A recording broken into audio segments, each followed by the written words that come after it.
जिससे आपकी इच्छाओं को पूर्ण करके संपूर्ण सौभाग्यशाली बनाऊंगा। मांगो पुत्री। पिताश्री, पिताश्री, मैं बोल पुत्री, सोच क्या रही है?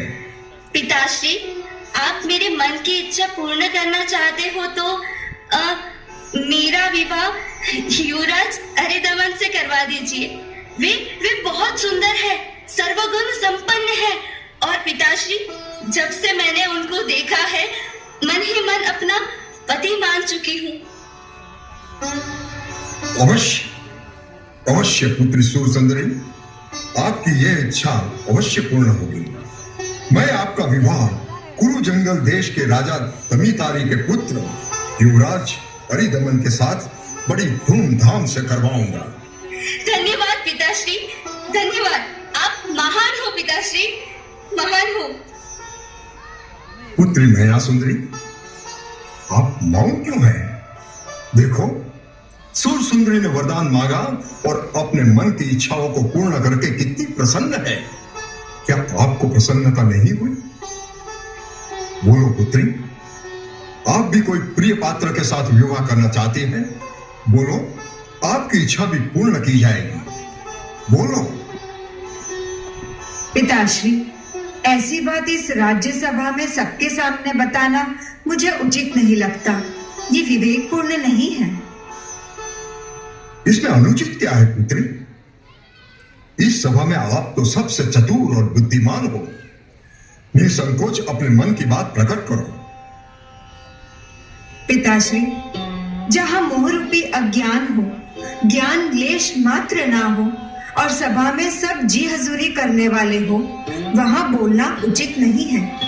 परंतु आपकी आज्ञा का मान रखकर बोलने का साहस कर रही हूँ।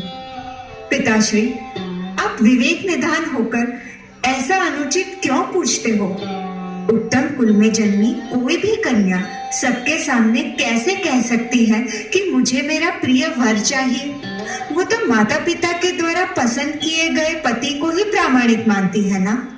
पिताश्री, इस संसार में कोई भी व्यक्ति किसी को भी सुखी या दुखी नहीं कर सकता। सबको अपने अपने कर्मों के अनुसार ही सुख और दुख प्राप्त होता है।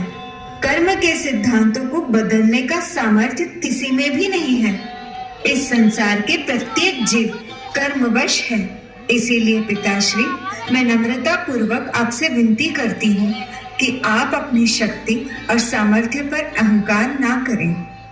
राजकुमारी मैना सुंदरी, आपने अपनी मर्यादा का भंग किया है।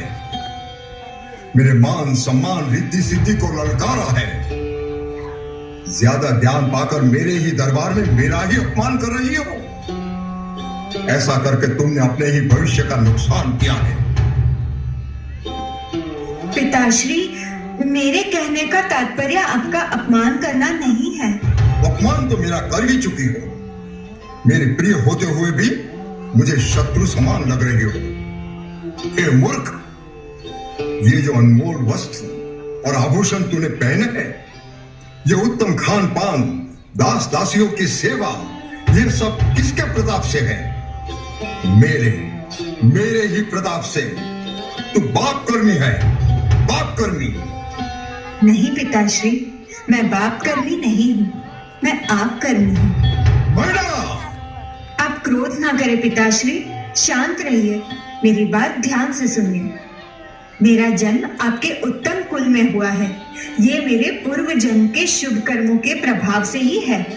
और ये सुख समृद्धि, मान सम्मान, रिद्धि सिद्धि जो मैं भोग रही हूँ, ये भी मेरे शुभ कर्मों का ही परिणाम है। आप तो निमित्त मात्र हो, इसलिए आप व्यर्थ अहंकार ना करें पिताश्री। अरे, ये क्या बोल रही है? अपने ही पिता के सामने ऐसे वचन, ये उचित नहीं है। उचित नहीं है ये। उचित नहीं है। महाराज, ये मैना सुंदरी भरी सभा में आपका घोर अपमान कर रही है। क्या यही शिक्षा ली है इसने? थोड़ा भी व्यवहारिक ज्ञान नहीं है। एक छोटी सी बात पर यह आपकी शत्रु बन बैठी है महाराज। ये कैसा ज्ञान है जो अपने पिता को भी शत्रु बना देता है? अरे इससे अच्छा तो अज्ञानी रहना है। सही बोला, सही बात है। धिक्कार है आप सबको। थोड़े से लोभ और लालच में आकर अपने राजा की कृपा पाने के लिए सत्य से विपरीत बातें कर रहे हैं। आप सबको जो भी प्राप्त हुआ है वो भी आपके कर्मों का ही परिणाम है। मैना, अब तू चुप हो जा। तू ये कहती है ना कि कर्म से ही सब कुछ होता है, तो मेरा निर्णय भी सुन ले।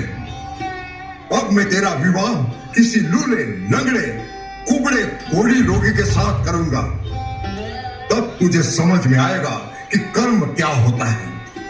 अब मैं देखूंगा कि तेरा कर्म तुझे कहां ले जाता है। नहीं महाराज, इसे क्षमा कर दो। मैं आपसे हाथ जोड़कर विनती करती हूँ, इसकी ओर से मैं क्षमा मांगती हूँ। महारानी रूप सुंदरी, इसने भरी सभा में मेरा घोर अपमान किया है। अब ये मेरी शत्रु है, इसे अपनी दुष्टता का परिणाम तो भुगतना ही पड़ेगा। महाराज आप शांत हो जाइए, शांत हो जाइए महाराज। आपका राजवाटिका में जाने का समय हो गया है। चलिए महाराज। हाँ मंत्रीश्वर, चलिए।